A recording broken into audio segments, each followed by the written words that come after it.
Hai, Assalamualaikum. Bertemu lagi kita dalam video penerangan sejarah tingkatan 5. Kita masih dalam bab 3, tajuk Raja Berperlembagaan dan Demokrasi Berparlimen. Hari ini kita nak teruskan pembelajaran kita kepada tajuk seterusnya, iaitu 3.4, Amalan Demokrasi dan Pengasingan Kuasa. Demokrasi berparlimen diterima sebagai sistem pentadbiran negara. Ciri demokrasi seperti amalan pilihan raya, jaminan kepada kebebasan asasi serta pembahagian kuasa pada peringkat persekutuan dan negeri dinyatakan secara jelas dalam perlembagaan persekutuan.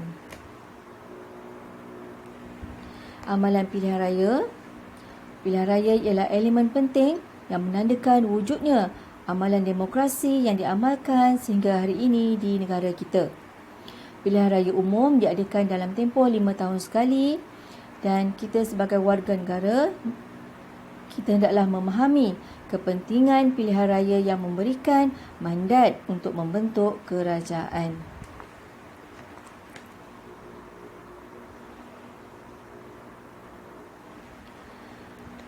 Kemudian kita tengok kepada kebebasan asasi.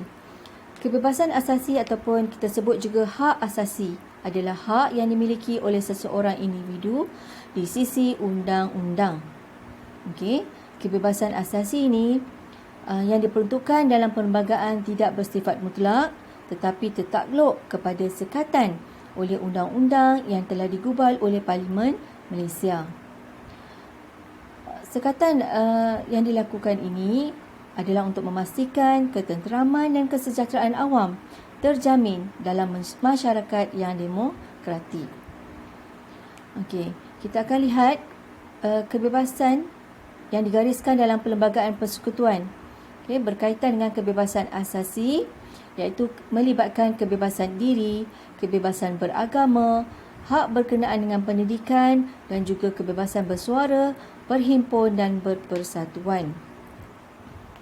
Dari segi kebebasan diri, tiada seorang pun boleh diambil nyawanya atau dilucutkan kebebasan dirinya kecuali mengikut undang-undang. Kebebasan beragama, di mana Islam ialah agama persekutuan, penganut agama lain boleh mengamalkan agama masing-masing. Berkenaan dengan hak berkenaan dengan pendidikan, tidak boleh ada diskriminasi terhadap warga negara atas alasan agama, ras, keturunan atau tempat lahir. Dan kebebasan bersuara, berhimpun dan berpersatuan. Setiap warga negara berhak kepada kebebasan bersuara, berhimpun secara aman dan membentuk persatuan. Di sini juga dinyatakan tentang, dalam sudut informasi dinyatakan tentang Suhakam. Okay? Suhakam ialah Suruhanjaya Hak Asasi Manusia yang merupakan institusi hak asasi kebangsaan yang ditubuhkan di bawah Akta Suruhanjaya Hak Asasi Manusia Malaysia 1999, Akta 597, di mana peranan Suhakam adalah untuk mempromosikan dan melindungi hak asasi semua orang di negara ini. Kemudian kita tengok kepada pengasingan kuasa dalam pemerintahan, yang mana pengasingan kuasa diamalkan di negara kita sejak mencapai kemerdekaan sehinggalah hari ini. Kuasa pemerintahan di negara kita dibahagikan kepada 3 badan, iaitu Badan Perundangan Legislatif, Badan Eksekutif Pelaksana dan Badan Kehakiman Judisiari. Kuasa badan tersebut ditentukan oleh Perlembagaan Persekutuan dan Yang di-Pertuan Agong adalah sebagai Ketua Utama Negara merupakan punca kuasa kepada ketiga-tiga badan ini. Dalam slide juga cikgu telah lampirkan bersama struktur pentadbiran persekutuan, di mana Yang di-Pertuan Agong merupakan Ketua Utama Negara diikuti dengan Badan Perundangan, Badan Eksekutif dan Badan Kehakiman. Badan Perundangan, kita ada Parlimen, Dewan Rakyat dan Dewan Negara. Badan Eksekutif, Perdana Menteri, Jemaah Menteri dan juga Kementerian. Dan juga Badan Kehakiman terdiri daripada Ketua Hakim Negara, Mahkamah Atasan dan juga Mahkamah Bawahan.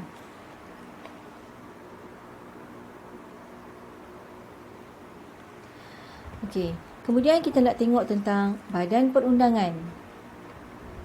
Badan perundangan berfungsi untuk menggubal undang-undang. Badan perundangan pada peringkat kerajaan persekutuan dipanggil Parlimen. Manakala badan perundangan pada peringkat kerajaan negeri, kita panggil Dewan Undangan Negeri ataupun DUN. Parlimen. Parlimen ialah badan perundangan tertinggi di Malaysia, terdiri daripada 3 komponen, iaitu Yang di-Pertuan Agong, Dewan Rakyat dan juga Dewan Negara. Parlimen merupakan lambang demokrasi dan mencerminkan aspirasi rakyat melalui perwakilan yang dipilih. Peranan Parlimen menggubal undang-undang dan juga Parlimen juga boleh membuat pindaan undang-undang sedia ada, menyemak dari dasar kerajaan, meluluskan perbelanjaan kerajaan dan sistem cukai yang baharu.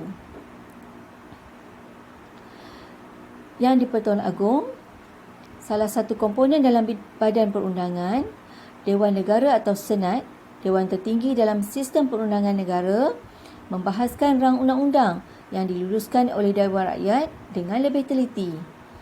Dewan Rakyat atau perwakilan, dewan yang ahlinya dipilih oleh rakyat melalui pilihan raya dan mengubah dan meluluskan undang-undang pada peringkat Dewan Rakyat. Manakala Dewan Undangan Negeri DUN, di Malaysia terdapat DUN di setiap negeri kecuali bagi wilayah Persekutuan Kuala Lumpur, Labuan dan Putrajaya. Ketiga-tiga wilayah tersebut hanya mempunyai ahli parlimen sahaja. Dewan Undangan Negeri juga terdiri daripada Sultan atau Yang di-Pertua Negeri, Speaker Dewan dan juga Ahli Dewan Undangan Negeri. Peranan ataupun fungsi Dewan Undangan Negeri DUN adalah untuk menggubal undang-undang bagi negeri masing-masing. Kemudian kita tengok kepada Badan Eksekutif. Badan Eksekutif ialah badan pemerintah yang melaksanakan kuasa eksekutif mengikut Perlembagaan Persekutuan. Badan Eksekutif di peringkat Kerajaan Persekutuan dipanggil Jemaah Menteri, manakala Badan Eksekutif peringkat Kerajaan Negeri dipanggil Majlis Mesyuarat Kerajaan Negeri. Peranan ataupun fungsi Jemaah Menteri yang dipanggil Kabinet ialah yang di dalam kotak hijau tu cikgu sebut secara laju. Jemaah Menteri terdiri daripada Perdana Menteri dan Menteri seperti Menteri Keuangan, Menteri Pendidikan dan Menteri Kesihatan. Tugas utama Jemaah Menteri menggubal dasar negara dan melaksanakan pembangunan. Perdana Menteri mengetuai Jemaah Menteri, memimpin kerajaan dan menjalankan pentadbiran pada peringkat Kerajaan Persekutuan. Menteri mengetuai kementerian untuk melaksanakan dasar kerajaan yang diputuskan oleh Jemaah Menteri. Anggota Jemaah Menteri berpegang pada prinsip tanggungjawab bersama secara kolektif kepada Parlimen. Setiap menteri mesti mempertahankan keputusan yang dibuat oleh Jemaah Menteri dan sekiranya seseorang menteri tidak bersetuju dengan dasar kerajaan, beliau hendaklah meletakkan jawatan sebagai ahli Jemaah Menteri. Kita tengok pula Majlis Mesyuarat Kerajaan Negeri. Pada peringkat negeri, kuasa eksekutif terletak pada Sultan atau Raja atau Yang di-Pertua Negeri. Bagi negeri di Semenanjung Malaysia, kuasa eksekutif dilaksanakan oleh Majlis Mesyuarat Kerajaan Negeri atau Exco. Di Sarawak dan Sabah, Badan Eksekutif Negeri dikenali sebagai Kabinet Negeri dan juga pentadbiran kerajaan negeri diketuai oleh Menteri Besar atau Ketua Menteri. Seterusnya, kita nak lihat tentang Badan Kehakiman. Badan Kehakiman pula ialah badan yang bertanggungjawab mentafsirkan dan melaksanakan undang-undang serta mempertahankan perlembagaan persekutuan. Badan Kehakiman diketuai oleh Ketua Hakim Negara. Kuasa Badan Kehakiman dilaksanakan oleh Mahkamah. Hakim dilantik untuk memastikan sistem kehakiman dan keadilan ditegakkan di negara kita. Peranan badan kehakiman adalah untuk mengadili pertikaian antara pemerintah dengan rakyat maupun sesama rakyat. Badan kehakiman juga menyelesaikan konflik kerajaan negeri dan kerajaan persekutuan. Fungsi badan kehakiman bergantung pada status mahkamah yang terdiri daripada mahkamah atasan dan mahkamah bawahan serta mahkamah khas. Selain itu, terdapat mahkamah pada peringkat negeri iaitu Mahkamah Syariah serta Mahkamah Anak Negeri di Sarawak dan Sabah. Di sini hakim mestilah bebas daripada pengaruh politik bagi memastikan badan kehakiman sebagai institusi keadilan. Hal ini dapat menjamin integriti